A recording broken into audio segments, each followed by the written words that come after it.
Okay, so today we're doing a deep dive on something that I guarantee you're going to see on your MRCS exam, Oh, yeah. and this is burn injuries. Everyone's favorite. So we're going to cover everything from assessment Resuscitation. to management and all the complications that you need to be aware of. Sounds good. So when you see a burn patient, Mhm. what's the absolute first thing that you need to be thinking of? Same as any trauma, really.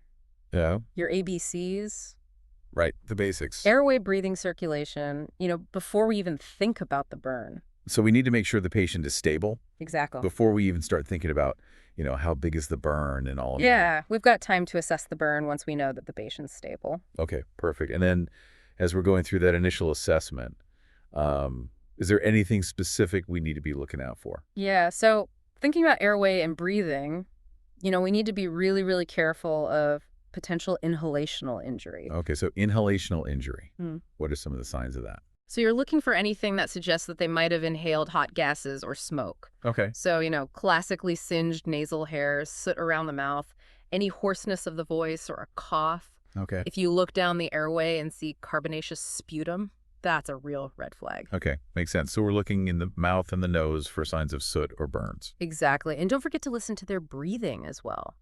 Any wheeze or stridor could be a sign that the airway is starting to close up. So these are all signs that we need to secure the airway. Absolutely. If you're even remotely concerned about the airway, don't hesitate to intubate. Early airway management is key in these patients. Got it. So once we've stabilized the patient and we've assessed the airway, then what?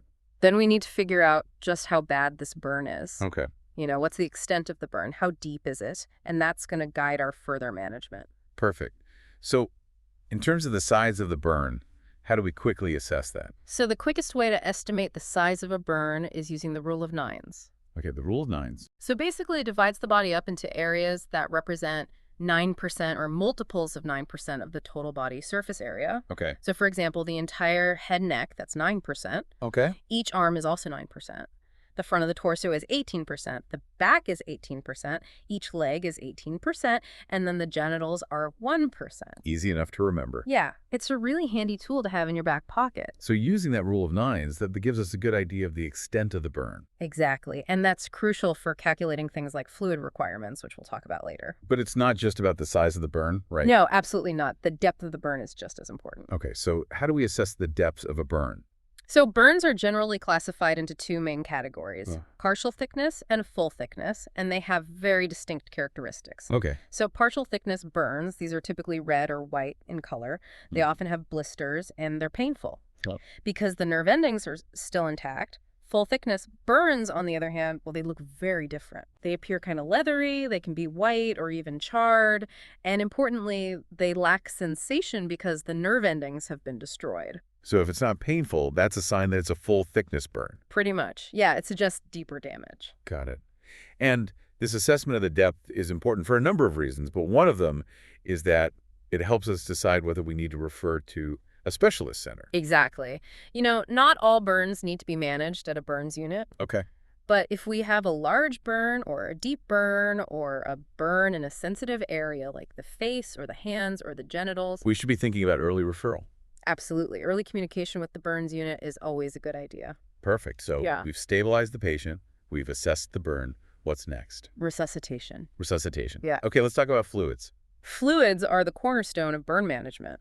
These patients are losing huge amounts of fluid from their wounds, and we need to replace that aggressively. Right. So what's the formula we need to know? This is where the Parkland formula comes in. Okay, Parkland formula. So the Parkland formula recommends 4 milliliters of crystalloid solution per kilogram of body weight multiplied by the percentage of the burn. Okay, so 4 milliliters per kilogram per percentage burn. Exactly. And that gives you the total fluid requirement for the first 24 hours. Okay, so let's say we have a 70-kilogram patient with a 20% burn. Okay.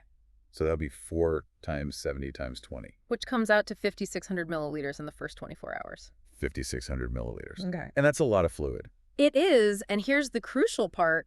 Half of that volume needs to be given in the first 8 hours. Whoa, okay, so we're front-loaded the fluids. Exactly. We're front-loading it to combat the massive fluid shifts and potential shock that can happen in the early stages. Okay, so we're giving 2,800 millis in the first 8 hours and then the rest over the next 16 hours. Exactly. Okay, so we've resuscitated the patient.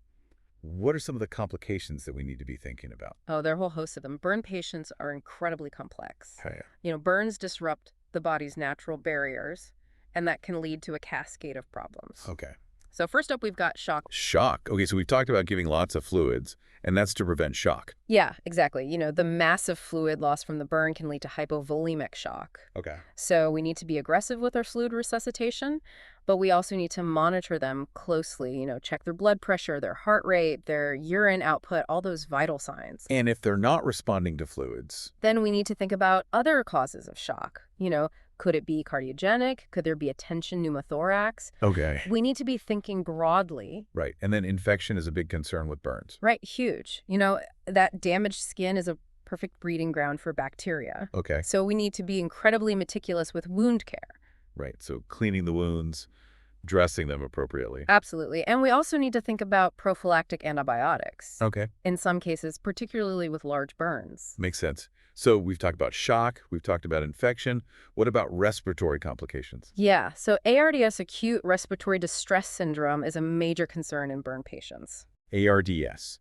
Okay, so how does a burn cause ARDS? So basically, the massive inflammatory response triggered by the burn can damage the lungs, leading to fluid buildup and impaired oxygen exchange. So the lungs are basically filling up with fluid. In a way, yeah, and that makes it very difficult for the patient to breathe. Okay. And how do we manage ARDS? It's supportive care, really. Okay. Oxygen ventilation, sometimes even mechanical ventilation if it's severe. Okay. And then another complication we need to think about is circumferential burns. Ah, yes. Those can be particularly nasty, especially if they're around the chest or the limbs. Okay. So why are circumferential burns so dangerous? Well, because as the burn tissue swells, it can act like a tourniquet, Okay. constricting blood flow to the tissues beneath it. Oh, so it's like having a really tight band around your arm or your leg or even your chest. Exactly, and that can lead to ischemia compartment syndrome, even respiratory compromise if it's around the chest. So what do we do about circumferential burns? So if we suspect...